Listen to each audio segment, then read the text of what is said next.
Kids Malayalam YouTube ചാനലിലേക്ക് എല്ലാ പ്രിയ കൂട്ടുകാർക്കും സ്വാഗതം. ഇന്നത്തെ നമ്മുടെ വീഡിയോ KPSTA സ്വദേശ് മെഗാ ക്വിസിൻ്റെ 2024 UP തല ക്വിസ് ക്വസ്റ്റ്യൻസ് ആണ്. അതിൻ്റെ വിഷയം നോക്കാം. നാം ചങ്ങല പൊട്ടിച്ച കഥ, സ്വാതന്ത്ര്യ സമര ചരിത്രം, ആനുകാലികം. കുറേ ആനുകാലിക വീഡിയോസും ഇതിനു മുൻപ് ഈ UP തന്നെ പാർട്ട് 1ഉം പാർട്ട് 2 ഒക്കെ ഇട്ടിട്ടുണ്ട്. കാണാത്തവർ അതൊക്കെ ഒന്ന് കണ്ടു നോക്കുക. അപ്പോൾ നമുക്ക് വീഡിയോയിലേക്ക് പോവാം. രാജ്ഗുരുവിൻ്റെ മുഴുവൻ പേര് എന്തായിരുന്നു? ശിവറാം ഹരി രാജ്ഗുരു. ബ്രഹ്മസമാജം സ്ഥാപിച്ചത് ആരാണ്? രാജാറാം മോഹൻ റോയ്. 1825 വേദാന്ത കോളേജ് സ്ഥാപിച്ചത് ആര്? രാജാറാം മോഹൻ റോയ്.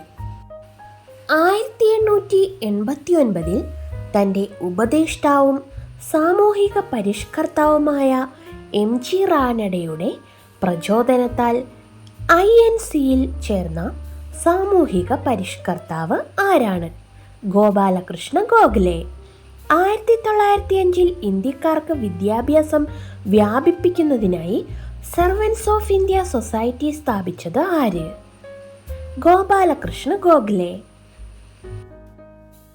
ദക്ഷിണാഫ്രിക്കയിൽ പ്രവർത്തിക്കുകയായിരുന്ന ഗാന്ധിജിയെ സ്വാതന്ത്ര്യ സമരത്തിൽ പങ്കെടുപ്പിക്കാൻ പ്രേരിപ്പിച്ച വ്യക്തി ആരാണ്?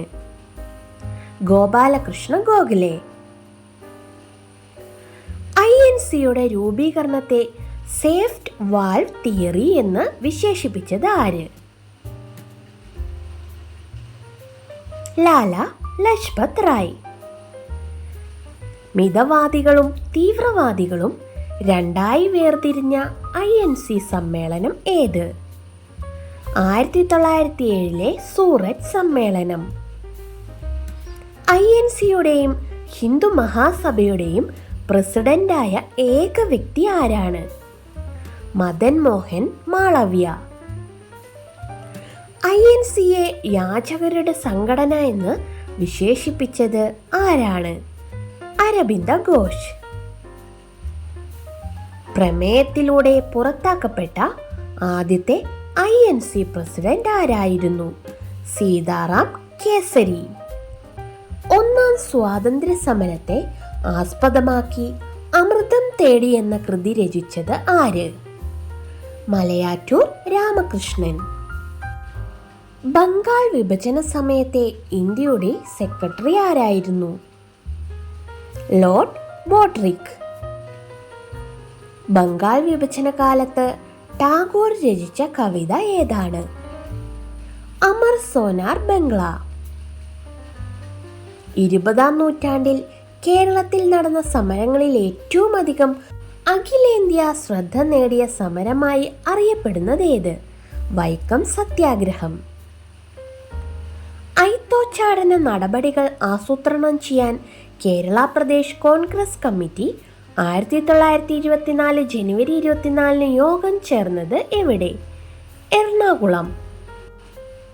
വൈക്കം സത്യാഗ്രഹ സമരത്തിന് പരിഹാരം കാണാനായി ഗാന്ധിജി ചർച്ച നടത്തിയത് ഏത് യാഥാസ്ഥിതിക നേതാവുമായിട്ടാണ്? ഇന്ത്യൻ തുരുത്തി നമ്പ്യാതിരി. വൈക്കം സത്യാഗ്രഹത്തിലെ ആദ്യ രക്തസാക്ഷി എന്ന് വിശേഷിപ്പിക്കുന്നത് ആരെ? ചിറ്റയെടുത്ത് ശങ്കുപിള്ള. ക്വിറ്റ് ഇന്ത്യ പ്രക്ഷോഭം ആരംഭിച്ചത് ഏതു പരാജയത്തെ തുടർന്നാണ്? Cripps mission. ക്വിറ്റ് ഇന്ത്യ സമരത്തിന്റെ ഭാഗമായി നടന്ന കീഴരിയൂർ ബോംബ് കേസ് നടന്നത് കേരളത്തിലെ ഏത് ജില്ലയിലാണ്? കോഴിക്കോട്. ഗാന്ധിജി ക്വിറ്റ് ഇന്ത്യ പ്രഭാഷണം നടത്തിയത് എവിടെ വച്ച്? മുംബൈയിലെ ഗോവാലിയ ടാങ്ക് മൈതാനത്ത് വെച്ച്. ക്വിറ്റ് ഇന്ത്യ പ്രമേയം പാസാക്കിയതോടെ ഗോവാലിയ ടാങ്ക് മൈതാനം അറിയപ്പെടുന്ന മറ്റൊരു പേര്? ഓഗസ്റ്റ് ക്രാന്തി മൈതാനം. ക്വിറ്റ് ഇന്ത്യ പ്രമേയം പാസാക്കിയ സമ്മേളനത്തിൽ ഗാന്ധിജി എത്ര മിനിറ്റ് നേരം പ്രസംഗിച്ചു? 140 മിനിറ്റ്. മലബാറിലെ ക്വിറ്റ് ഇന്ത്യ പ്രസ്ഥാനത്തിന്റെ ശില്പി എന്നറിയപ്പെടുന്നത് ആരാണ്? Doctor KB Menon. Nehru trophy ഏത് കളിയുമായി ബന്ധപ്പെട്ടിരിക്കുന്നു? വള്ളം കളി. നാട്ടുരാജ്യങ്ങളുടെ സംയോജനത്തിൽ പട്ടേലിനും നെഹ്റുവിനുമൊപ്പം പ്രധാന പങ്ക് വഹിച്ച മലയാളി VP മേനോൻ. പയ്യന്നൂരിൽ നടന്ന 4ാം അഖില കേരള രാഷ്ട്രീയ സമ്മേളനത്തിൽ അധ്യക്ഷത വഹിച്ചത് ആരാണ്? ജവഹർലാൽ നെഹ്റു. പ്രയത്നശീലർ ഒരിക്കലും അശക്തരാവുകയില്ല. ഈ വാക്കുകൾ ആരുടേതാണ്? ഗാന്ധിജിയുടെ. 4ാമത്തെ കേരള സന്ദർശന വേളയിൽ ഗാന്ധിജിക്ക് ആഭരണങ്ങൾ സംഭാവന ചെയ്തത് ആരായിരുന്നു? കൗമുദി ടീച്ചർ. ഒരു തീർത്ഥാടനമെന്ന് ഗാന്ധിജി വിശേഷിപ്പിച്ചത് എത്രാമത്തെ കേരള യാത്രയെയായിരുന്നു? 5ാമത്തെ കേരള സന്ദർശനം. എൻ്റെ സത്യാന്വേഷണ പരീക്ഷണങ്ങൾ ഗാന്ധിജി ഏതു ഭാഷയിലാണ് എഴുതിയത്? ഗുജറാത്തി. നാവിക കലാപത്തോടനുബന്ധിച്ച് രൂപീകരിച്ച സംഘടന ഏത്? Naval central strike committee. 2ാം ലോക മഹായുദ്ധത്തിന്റെ അവസാനത്തോടെ ബ്രിട്ടീഷ് പ്രധാനമന്ത്രിയായി അധികാരമേറ്റത് ആര്? Clement Attlee. സ്വരാജിന്റെ ശവപ്പെട്ടിയിൽ തറയ്ക്കപ്പെട്ട മറ്റൊരു ആണിയെന്ന് ഗാന്ധിജി വിശേഷിപ്പിച്ചത് എന്തിനെ? 1946 നാവിക കലാപത്തെ. നാവിക കലാപം നടന്ന സമയത്തെ ഇന്ത്യയിലെ വൈസ്രോയി വേവൽ പ്രഭു. ബ്രിട്ടന്റെ കഷ്ടകാലം ഇന്ത്യയുടെ അവസരം എന്ന പ്രസ്താവന ഏത് നേതാവിൻ്റെതാണ്? സുഭാഷ് ചന്ദ്രബോസ്. 1945 INA ഭടന്മാരുടെ വിചാരണ നടന്നത് എവിടെയാണ്? ഡൽഹിയിലെ ചെങ്കോട്ടയിൽ. സുഭാഷ് ചന്ദ്രബോസിനെ രാജ്യസ്നേഹികളുടെ രാജകുമാരൻ എന്ന് വിശേഷിപ്പിച്ചത് ആര്?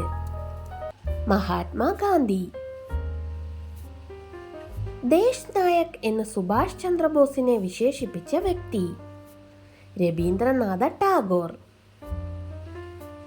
കഴിഞ്ഞ ദിവസത്തെ നമ്മുടെ ക്വിസ് ക്വസ്റ്റ്യൻ ഇതായിരുന്നു: ലഹരി വിരുദ്ധ പ്രവർത്തനങ്ങൾക്ക് സഹായകമാകാൻ കേന്ദ്ര സർക്കാരിൻ്റെ ആദ്യ ദേശീയ ലഹരി വിരുദ്ധ സംവിധാനം ഏതാണെന്ന്. ഇതിന് ആരും ശരി ഉത്തരം പറഞ്ഞിട്ടില്ല. ഒരുപാട് പേർ വിമുക്തി എന്ന് പറഞ്ഞിട്ടുണ്ട്. അത് തെറ്റാണ്.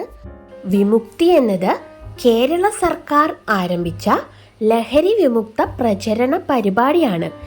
കേരള സർക്കാരിൻ്റെ ലഹരി വിമുക്ത പദ്ധതിയാണ് വിമുക്തി. അപ്പോൾ നമ്മൾ ചോദിച്ച ചോദ്യത്തിൻ്റെ ശരിയായിട്ടുള്ള ഉത്തരം മനസ് എന്നാണ്. അതിൻ്റെ ടോൾ ഫ്രീ നമ്പറാണ് 1933. ഇത് കഴിഞ്ഞ തവണ നമ്മൾ ആനുകാലിക ക്വസ്റ്റ്യനുകളുടെ കൂടെ ഈ ടോൾ ഫ്രീ നമ്പർ ഇട്ടിട്ടുണ്ടായിരുന്നു.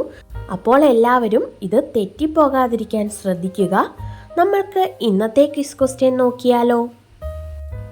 സുഭാഷ് ചന്ദ്രബോസ് ഗാന്ധിജിയെ വിശേഷിപ്പിച്ചത് എന്തായിരുന്നു? അപ്പോൾ ഈ ക്വസ്റ്റ്യന് നിങ്ങൾക്ക് ഉത്തരമറിയാമെങ്കിൽ പെട്ടെന്ന് തന്നെ കമൻറ്റ് ചെയ്തോളൂ.